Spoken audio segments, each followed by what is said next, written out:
자, 지구촌 뉴스 이주아 리포터 연결돼 있습니다. 이주아 리포터 안녕하세요. 네, 안녕하세요. 예, 자, 지구촌 뉴스 첫 번째 소식부터 전해주시죠. 네, 첫 번째 소식은 아프가니스탄 상황 준비했습니다. 예. 현재 시간으로 30일 미군 철군 시한을 하루 앞둔 어제 오전이죠. 아프가니스탄 카불 공항 인근에 로켓포 5발이 발사됐다고 AP통신과 미국 CNN 방송 등이 보도했습니다. 네. 목격자들의 말에 따르면 로켓포가 카불 공항 근처의 살림 카르완 지역에서 폭발했고 이후에 총격이 들렸다고 하는데요. 로켓포 폭발음이 3차례 이어졌고 하늘에서 불같은 섬광이 보였다고도 했습니다. 그런데 이 로켓포는 미군 미사일 방어 시스템에 의해서 차단이 됐는데요. 다만 5발 모두 요격됐는지는 확실치 않다고 전해졌습니다. 미군이 막바지 대피 작전을 진행하는 와중에 계속해서 테러 위협을 받아왔는데요. 다행히 이번 공격으로 발생한 인명피해는 없는 것으로 알려졌습니다. 바로 며칠 전에도 카불 공항 인근에서 자살폭탄 테러가 있었는데 네네. 어떻게 이번 공격도 며칠 전에 폭탄 테러를 벌였던 ISK의 소행일까요? 네, 아직 공격 배후가 정확히 알려지지는 않았습니다. 하지만 미국 측은 공항을 겨냥한 로켓포 공격 배후로 말씀하신 이슬람 국가 호라산, 즉 ISK를 지목했습니다. 지난 26일에도 ISK의 자살폭탄 테러로 미군 13명을 포함한 180여 명의 사망자가 발생한 만큼 이번 공격과의 연관성도 배제할 수 없다는 건데요. 미국 정부 측은 배후를 단정짓기는 이르다는 입장입니다. 미국 정부는 철수 이후에도 카불 공항이 운영될 수 있도록 탈레반 측과 계속 협의 중이라고 밝혔습니다. 그렇군요. 아프간에 남아있는 외국인들도 이제 무사히 빠져나와야겠고, 네. 또 그 과정에서 남아있는 아프간 국민들도 더 이상의 무고한 희생이 없어야 할 텐데, 네. 요즘에 민간인 사상자가 나오고 있다는 소식 계속해서 들려오고 있잖아요. 네. 그런데 이제 미군의 완전 철수가 이제 코앞으로 다가온 상황에서 탈레반의 공격력이 더 강해졌다는 얘기가 있던데요. 네, 미군이 철수하면서 탈레반은 다량의 항공기까지 확보를 하게 됐습니다. 세계 테러 단체 중에서 유일하게 공군력을 보유한 단체가 된 건데요.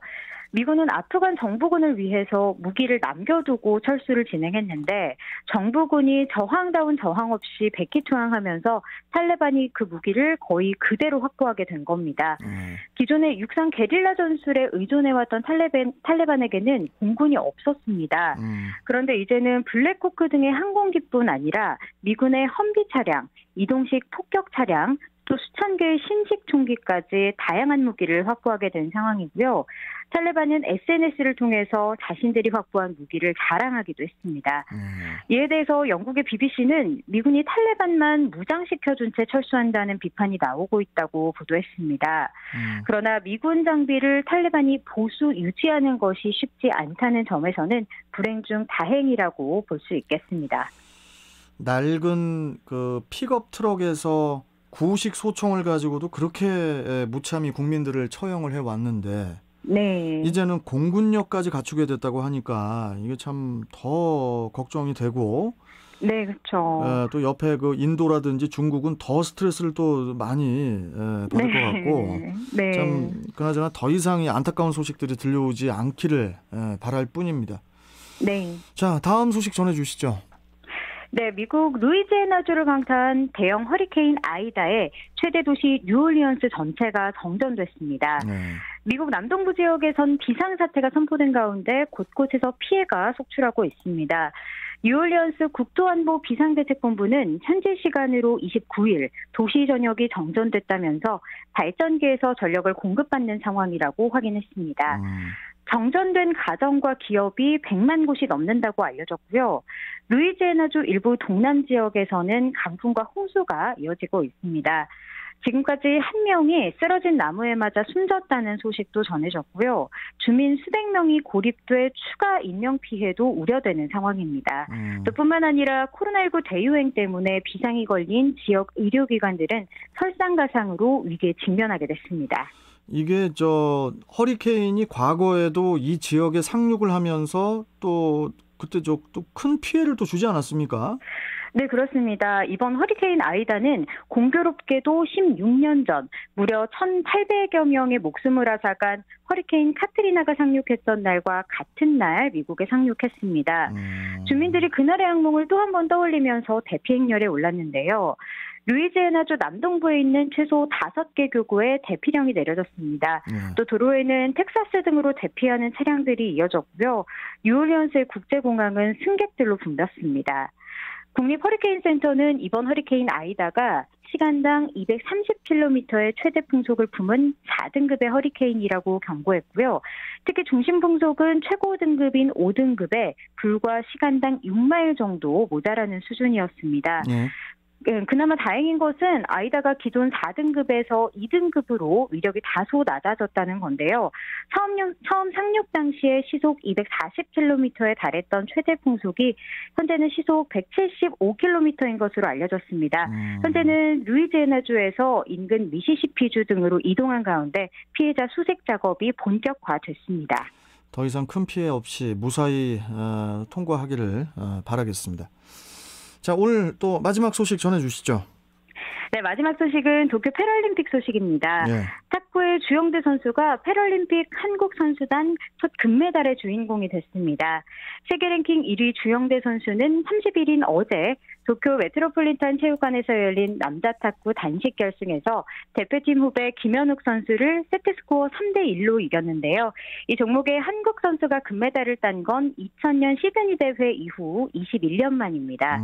또 한 가지 흥미로운 점은 주영대 선수에게 패해 동메달을 차지한 남기원 선수까지 한국이 한 등급에서 금은 동메달을 모두 차지했다는 사실입니다. 그렇군요. 또 유도에서도 좋은 소식이 있었죠? 네, 그렇습니다. 우리 유도 대표팀의 기둥이죠. 최강근 선수가 동메달을 목에 걸었습니다.